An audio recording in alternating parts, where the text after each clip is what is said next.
अस्सलाम वालेकुम साथियों। वक्फ संशोधन बिल कल लोकसभा के अंदर पास हो गया। इसको लेकर बैरिस्टर असदुद्दीन ओवैसी साहब ने एक बहुत ही ज़्यादा अच्छी तकरीर करी है। उस बिल की कॉपी को भी फाड़ दिया।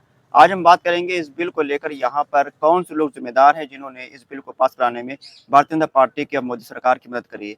सबसे पहला नाम है नीतीश कुमार का, जिनको मुसलमानों ने भर भर कर वोट दिया। हमेशा उनको मुख्यमंत्री 4-5 बार बनाया है, लेकिन उन्होंने मुसलमानों की मांग को ठुकराने के बाद यहाँ पर नरेंद्र मोदी का साथ दे दिया और इस बिल को पास कराने में पूरी पूरी सहयोग दिया। इसके बाद है चंद्रबाबू नायडू, जिन्होंने भी यहाँ पर मोदी जी का साथ दिया और यहाँ पर उनको भी बिल पास कराने में उन्होंने मदद करी। इसके अलावा चिराग पासवान और तमाम छोटी पार्टियां भी इसमें शामिल हैं। लेकिन यहाँ पर सबसे ज़्यादा एक अहम जो बात ये थी कि यहाँ पर जब वोटिंग हो रही थी, उस वोटिंग के दौरान पप्पू यादव के लिए तारुफ से खबर ये, पप्पू यादव भी वोटिंग में हिस्सा नहीं लिए हैं। वो बाइकआउट कर गए थे और उन्होंने वॉकआउट कर दिया था, वहाँ पर वोटिंग में हिस्सा नहीं लिया है। वॉकआउट का मतलब होता है समर्थन देना बिल को। तो अब यहाँ पर पप्पू यादव की भी सच्चाई खुलकर सामने आ चुकी है, जो कि पूर्णिया से सांसद हैं। 40% मुस्लिम वोटर्स हैं पूर्णिया के अंदर और वहाँ पर मुसलमानों ने को भर भर कर वोट दिया था।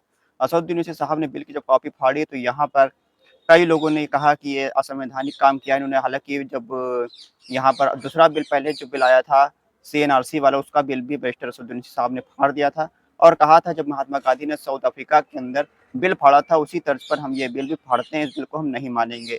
अब यहाँ पर जो बिल था, ये इस बिल को पक्ष में 288 वोट पड़े हैं, तो वहीं विपक्ष के अंदर 232 वोट पड़े हैं। तो ऐसे में ये बिल पास हो गया। 272 वोट चाहिए थे बिल पास कराने के लिए, लेकिन 288 वोट एनडीए को मिल गए हैं। यहाँ पे सबसे अहम भूमिका थी नीतीश कुमार की पार्टी के पास, जो 12 विधायक थे, और चंद्रबाबू नायडू के पास 16 सांसद थे।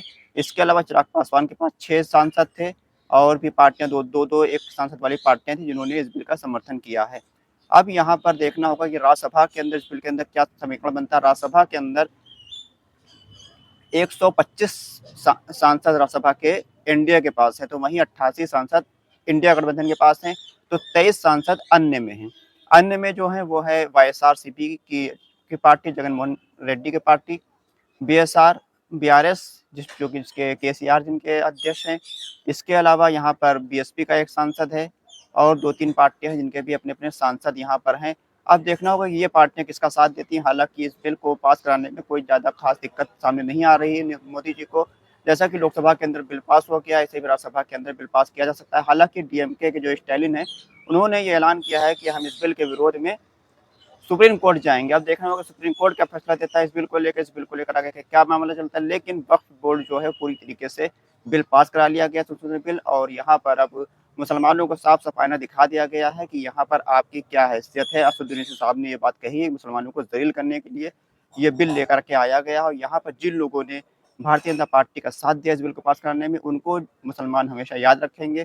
अब यहाँ पर देखना होगा कि बिहार के अंदर चुनाव होगा, इस बिहार के चुनाव के अंदर यहाँ पर नीतीश कुमार का क्या पैटर्न रहता है, नीतीश कुमार क्या मुसलमान इस बार वोट देंगे। हालांकि नीतीश कुमार की पार्टी के अंदर से बगावत देखने को मिल रही। नीतीश कुमार की पार्टी के मुस्लिम नेताओं ने यहाँ पर खुली तौर पर नीतीश कुमार की पार्टी को एक बात कहने लग गए हैं और कुछ पार्टी के नेताओं ने इस्तीफा भी दे दिया है। जो पूर्व एमएलसी है गुलाम रसूल बलियावी, उन्होंने भी यहाँ पर एक वीडियो जारी कर इस बिल का विरोध किया और यहाँ पर कहा कि ये बिल के खिलाफ है। जो जिन लोगों का हमने भरोसा किया उन लोगों का मुखौटा सामने आ चुका है। इसी तरह टीडीपी के अंदर भी मुस्लिम नेता हैं, विधायक भी हैं और भी पार्टियां हैं। चिराग पासवान के पास भी कई मुस्लिम नेता हैं। अब देखना होगा उन मुस्लिम नेताओं का क्या रद्द-ए-अमल रहता है। हालांकि लोग मुस्लिम जो है वो डिमांड कर रहे हैं कि जो भी मुस्लिम नेता इन पार्टियों के अंदर है वो अपनी पार्टी से इस्तीफा दें और इस बिल का विरोध में सहयोग करें। अगर वो इस्तीफा नहीं देते हैं तो उनका सामाजिक और आर्थिक बहिष्कार भी किया जा सकता है। वो तो कहने की बात है, लेकिन देखना होगा कि आने वाले दिनों में होता क्या है, क्योंकि मुसलमान बहुत जल्दी सब कुछ भूल जाते हैं।